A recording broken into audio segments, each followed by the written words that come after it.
C, D minor, E minor, F, G, A minor, B diminished, C. These are triads that we can use in replacement of some of the more common chords that you see here. Now, the open chords have the advantage of sounding great. It's really hard to argue that those aren't the best sounding chords there are because they're so resonant. And you have a lot of repeat notes in there, so it's almost like singing alone or singing with a chorus. You know, you have a G, and a G. So you have three of those, 3 octaves represented. So it sounds really rich. However, if you're jamming with somebody and they're playing G here, there's really no advantage for you to be, like in your ears, it sounds almost exactly the same. So if you wanted to differentiate yourself, you could do a little inversion. And I probably could integrate the loop. We'll keep the loop out of this one. Loop needs a day off. But you would hear the contrast that if you were to just, or pick a couple of notes from that to go with the,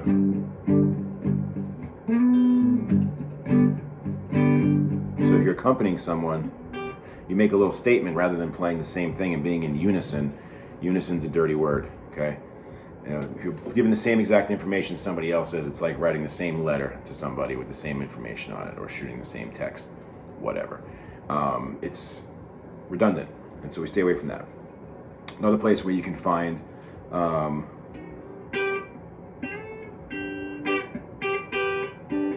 here's another G.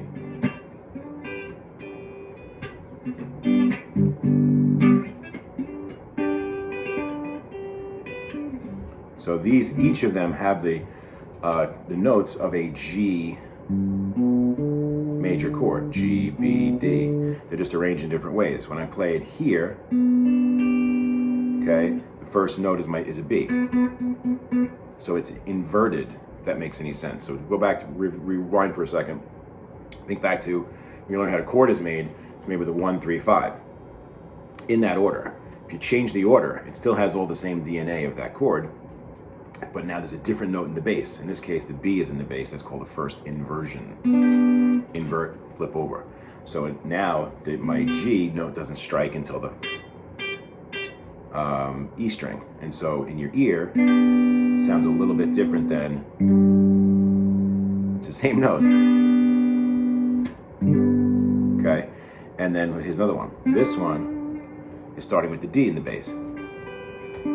That's a second inversion. So now it's, in this case, D, G, B. And so that different order, different sound, same chord.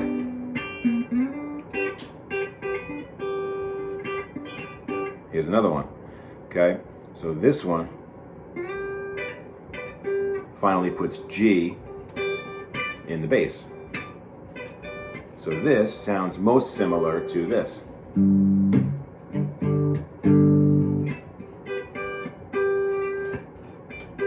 Here's that other inversion.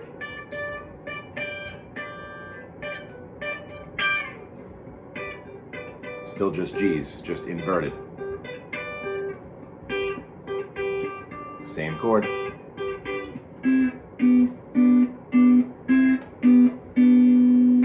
Okay, so it's something to try.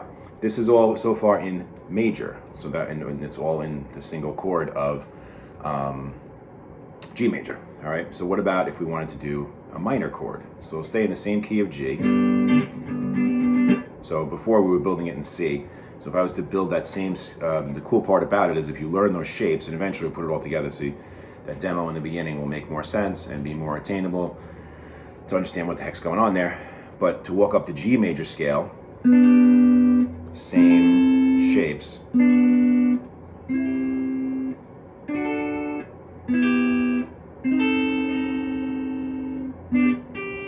So G, A minor, B minor, C, D, F sharp diminished, G. So let's move it up to the second scale degree there, which is A minor.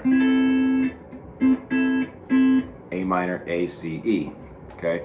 So we have an E note here, 5th fret of the B string. We have an A as the highest note, and then in the bass we have a C. So if someone's chunking on a power chord or strumming on a minor open chord, it pops. So if you're accompanying somebody, it will not sound boring and unison if they're doing this open one and you pick a couple of notes out of this. Maybe I'm just doing, maybe not the whole chord inversion, I'm not doing all C, E, A, but I could just do the C and the E, or the A and the E, and it's still different because there's a different note in the bass that gives it identity. Every time we talked about chords, remember the root, quote-unquote root of that chord is usually the lowest in chord construction, but it doesn't have to be. If you flip it, it could be an inversion. So there's an A minor there. Here's another one.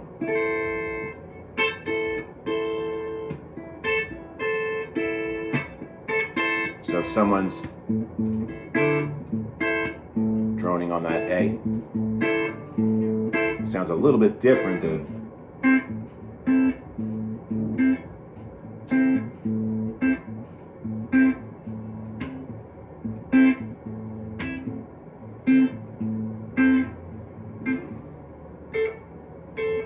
even better. So this one has an A in the bass. So that's your true chord in that arrangement with just the 3 tones. All right, it's based on this bar chord. So now you've seen 3 different major shapes, 3 different minor shapes. We could do more to develop this, but I don't want it just to be too crazy long. So we'll do one more time for the minors. There's one shape. And just to go over, which inversion is which, this one is C, E, A. So that is a first inversion. It's an inversion of what normally is A, C, E. So that's A, C, E. This one here is C, E, A. And then if you break this one down, this is E, A, C. Like the East Australia Current.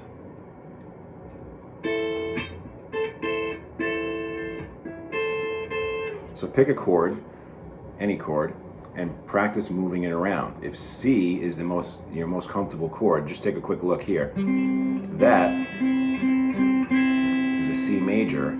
This is a G, C, E.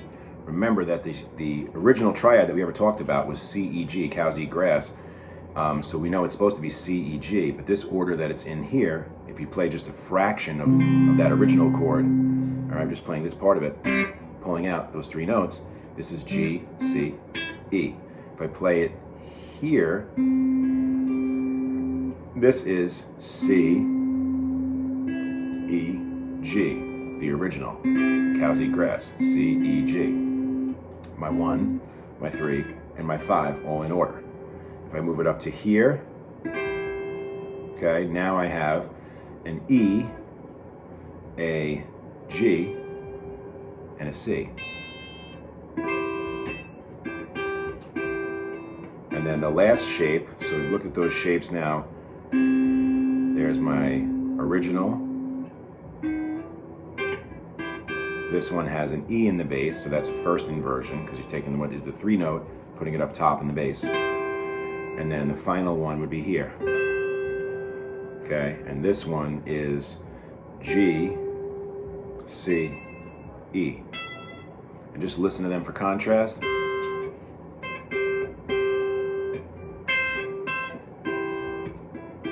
Same chord. Same chord, just inverted. So try plugging these chords in when you're jamming with somebody and they're playing, let's just say something really simple. You're playing a 3-chord progression. You can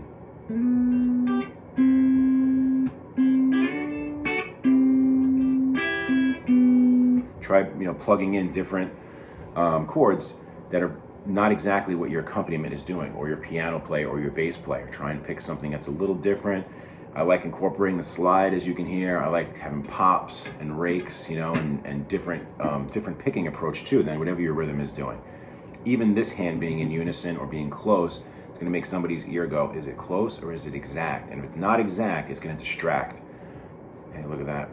All right, this might be the longest one ever, so I'm gonna punch the clock there. Practice these inversions. Try switching lots of other chords around. Have fun with it.